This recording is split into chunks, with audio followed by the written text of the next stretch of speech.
Hey guys, it's Sarah. Welcome back to the channel. I hope you guys are all doing amazing. Today I'm here to give you guys some dinner inspiration with the new What's for Dinner video. You guys seem to really like the fall crockpot video, so I'm excited to share 3 recipes that I made last week for dinner, so hopefully you can add them into your rotation. Without further ado, you guys, let's get cooking. For dinner on Monday night, we had sweet fire chicken, which is my absolute favorite. It's a Panda Express dupe and it tastes amazing. We just had it with fried rice, and here is what you're going to need. You're going to need oil, red or yellow bell pepper, whatever's cheaper, diced pineapple in a can, sweet Thai chili sauce, which you can find at any grocery store in the Asian aisle. I get mine from ShopRite. You're going to need chicken breast, cornstarch, flour, and then of course garlic and onion. So we're going to start by heating up our oil. I am super fat and I have a deep fryer. You could use just regular oil on the stove. You may even be able to use the air fryer. I'm not sure. For dinner, I typically have a drink because it's my mommy time, my me time, and I'm enjoying my favorite pink Moscato, which I absolutely love. So cheers, y'all. One thing that I like to do to save money when I'm grocery shopping is to buy the meat that's on sale. Sometimes I'm able to find split chicken breasts for much cheaper than regular chicken breast, and I just cut it off the bone and take the skin off, and then you have chicken breast. Some people don't want to be bothered with this, but I don't mind. In the morning, I gave the chicken a nice coat of salt, pepper, garlic powder. This helps to season it, and I just put it in the fridge. Now we're cutting it into little bite-sized pieces. You don't want them to be too small. You don't want them to be too big. Just like little squares is what I like to do. Once your chicken is all cut, you're going to take cornstarch and do about 2 or 3 tablespoons of cornstarch and cover the chicken. You want to make sure that each little cube of chicken is completely covered in cornstarch. It's going to make it nice and crispy when we fry it up. So we're going to cover it completely, and you may have to add more or less. It's totally up to how much chicken you're using. Once your chicken is all mixed up, you can put it off to the side. We're going to grab 2 eggs and about 2 to 3 cups of flour, just depending on how much chicken you have. So you're going to crack the eggs and whisk it up. We're going to place some of the chicken into the bowl with the egg, get it all completely coated, and then add it into the flour. Make sure that it's coated as well, and continue to do this process for all of our chicken.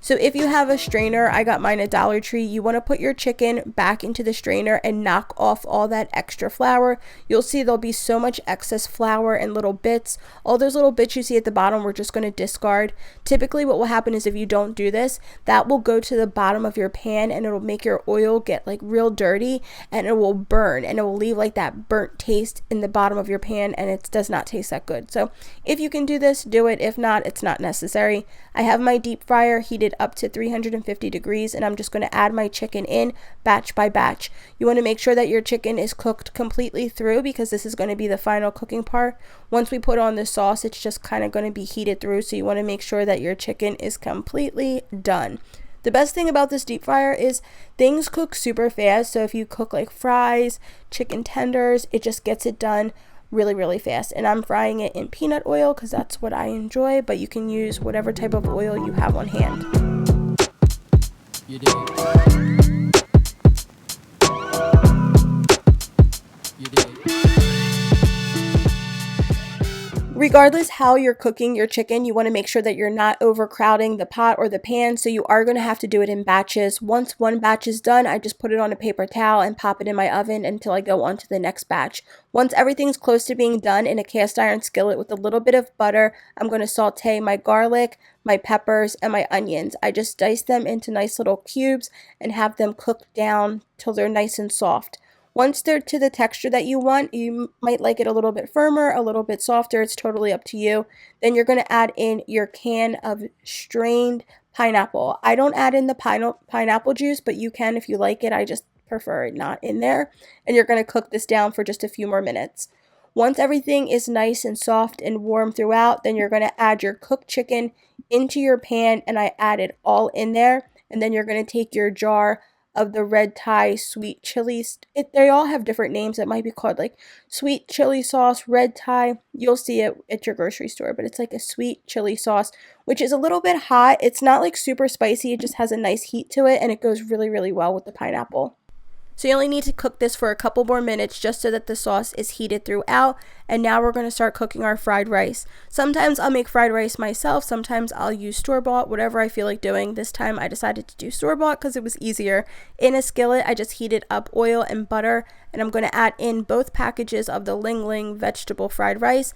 This is pretty good. It's $5.99 for 2 packages, and typically I'll use the entire box for 1 meal for my family of 4.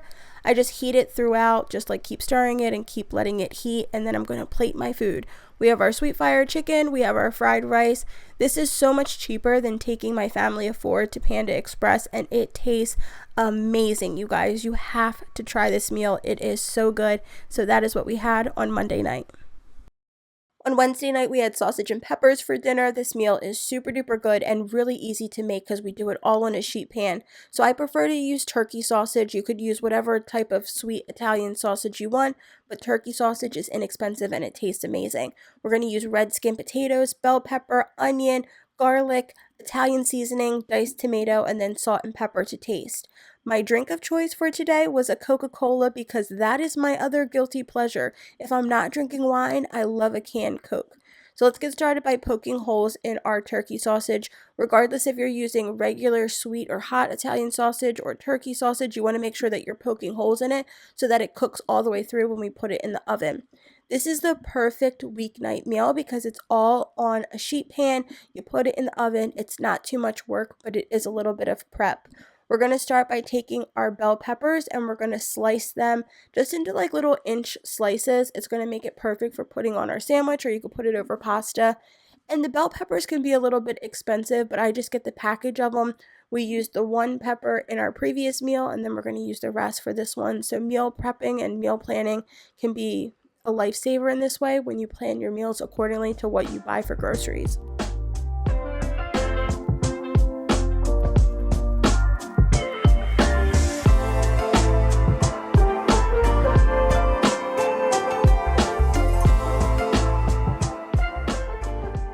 So depending on how many people you're cooking for, you want to take about 15 to 20 little small red potatoes, wash them. I like to leave the skin on. It adds a nice heartiness to the meal, especially if you're trying to look to stretch the meal a little bit further. Adding in the potatoes is a great option.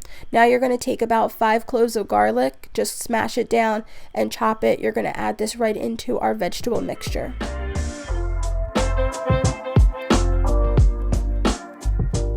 Once all your veggies are cut, you're going to go ahead and put them all in a bowl, and now we're going to add our oil. I'm doing about 2 or 3 tablespoons of peanut oil. You would preferably want to use extra virgin olive oil if you have it. I was not about to go out and buy any, so I'm just using whatever I have on hand, but you want to add a good amount of oil and mix it all up. Now it's time to season it. At my house, salt, pepper, garlic powder, that's like the holy trinity. Those are the bare minimum seasoning that I'm going to use on basically anything. So once I put those on, I also did Italian herb seasoning. I got that one from Dollar Tree, and it's actually really nice. And then you could add in like oregano if you wanted to do that. You just want to make sure that you're seasoning your vegetables. So now with your favorite cooking spray, you're going to spray your first sheet pan. This is going to be the pan for all of the sausage. We're going to cook the sausage at about 350 degrees for about 35 minutes, but you want to keep an eye on it, and every 10 minutes you want to go in there and turn the sausages. Now on your other sheet pan, you're not going to add any cooking spray. You're just going to lay your vegetables out, make sure that they all have space, and we're going to cook those for about 30 minutes, but you also want to keep an eye on these as well because you want to go ahead and move them around, give them a shimmy and a shake so that they don't stick and they can all get brown and roasted real nice. This is all about roasting, baby, so you need to keep an eye on it. You want to make sure that you're watching it so that you have a chance to move everything around and it doesn't stick or burn and only one side gets done. you got to keep an eye on it. Once your sausage is almost done, you're going to go ahead and take out the veggies and the sausage. We're going to cut the sausage into little bite-sized pieces, and then we're going to put it back into the sheet pan with our peppers. Add 2 cups of our diced tomatoes, give it a stir, put it back in the oven for about 15 more minutes so that it can all get those nice flavors. I like to serve mine in a roll with just some Parmesan cheese on top, but you could do it on top of pasta. I also did a side of broccoli, and it was delicious. You guys, it was so good. It's such a good meal. One of my favorites. I absolutely love it, and I definitely think you should try it. The last and final recipe that I'm going to share is from Thursday night, and I made a chicken kale soup, which is amazing for fall. All you need is a whole chicken, bell pepper, onion, minced garlic, butter, chicken stock, kale, and then a mixture of dry and fresh herbs. I found this recipe from a Gwyneth Paltrow recipe book. Hers was super basic, so I decided to try to take mine up a notch with a little bit more flavor and seasoning, but it turns out really, really good. Start by chopping your onion and your bell pepper. You could also add in carrot or celery. This is going to be the base of your soup, so the broth, you want to make sure that it has all the flavor in it and it's cooked well and seasoned well, because if not, your soup is just going to taste like water, and that's not fun. So we're just going to chop our veggies. You could do a little bit of smashed garlic or minced garlic. First, we're going to take our big stock pot. We're going to add in about a tablespoon of butter, and we're going to saute down all of our garlic, onion, and pepper.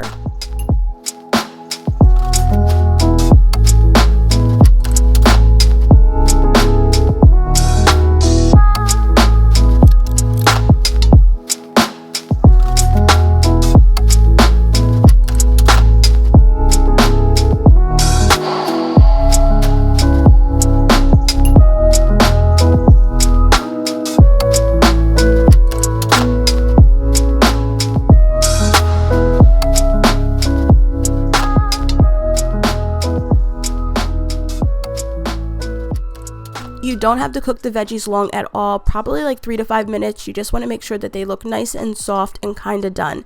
Now it's time to season. I'm going to use the Badia Complete Seasoning. This is one of my favorites because it's a well-rounded seasoning that does not have a bunch of salt. It has a bunch of like dried herbs, and it's delicious. I just put it right on the bottom of the pot and make sure to stir it up. If it looks like it's burning, that's okay. The flavor comes from there. I also did 1 packet of Saison. This one is from Goya. I always get it at Dollar Tree. It tastes amazing in soups, and it's just like an option. You could also use chicken bouillon if you wanted to do that. Just season the pot, y'all. Season the pot. It's important. For this recipe, I prefer to cook my chicken in a chicken stock or a chicken broth, but you could use water, whatever you have on hand. You just want to fill your pot up enough so that your chicken is completely covered. You're going to put your chicken into the pot. You're going to bring it to a boil, and then you're going to let it simmer on low for 2 hours. So while I finish cooking our soup, I'm going to have a drink. I typically have a drink with dinner. It's just my thing to do. I normally have wine, but this is my last Twisted Tea, so I'm having the Twisted Tea Original. My absolute favorite one is the half and half, so half iced tea, half lemonade.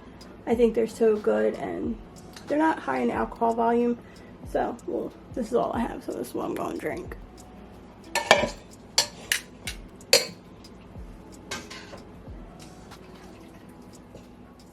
Once your chicken is done, we're going to take it out of the pot, put it off to the side. This is how the water should look once your chicken is done. There's going to be herbs and fat. It's not going to look too appetizing, but you're going to need a Dollar Tree strainer to strain this broth and get a nice clean broth. We're going to do that once we're done shredding the chicken, but if your soup doesn't look like it has any flavor in here, it's probably not going to have any flavor when you go to actually make the soup. So make sure that you have a lot of herbs, a lot of spices, and some flavor, y'all.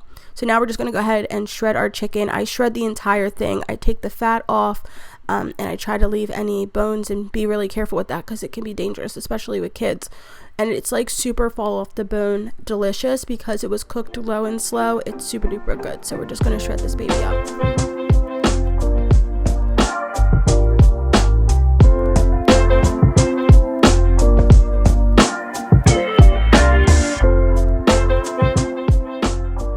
Once our chicken is shredded, now we're going to strain our chicken broth. I'm just using a mug and an extra pot that I have off to the side.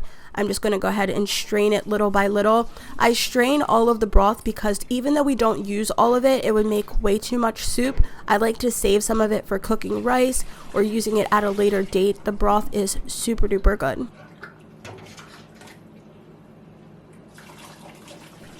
If you're able to find this college in one pot meal, this is in the chicken broth section. This has all of the flavor and herbs, spices that we just made. This step is not necessary, but just helps to add more flavor back into the soup. I really like this, but it's hard to find. So this step is not necessary, but if you can find it, definitely pick it up because it tastes delicious. We're going to add our shredded chicken back into our broth, and we're going to bring it back up to a boil and let it cook. While this is cooking, we're going to cook our white rice. My husband loves rice with dinner, so I like to give him rice. I'm just using that same chicken stock that we cooked our chicken in, and we're going to cook our rice with it, and it makes it taste absolutely delicious.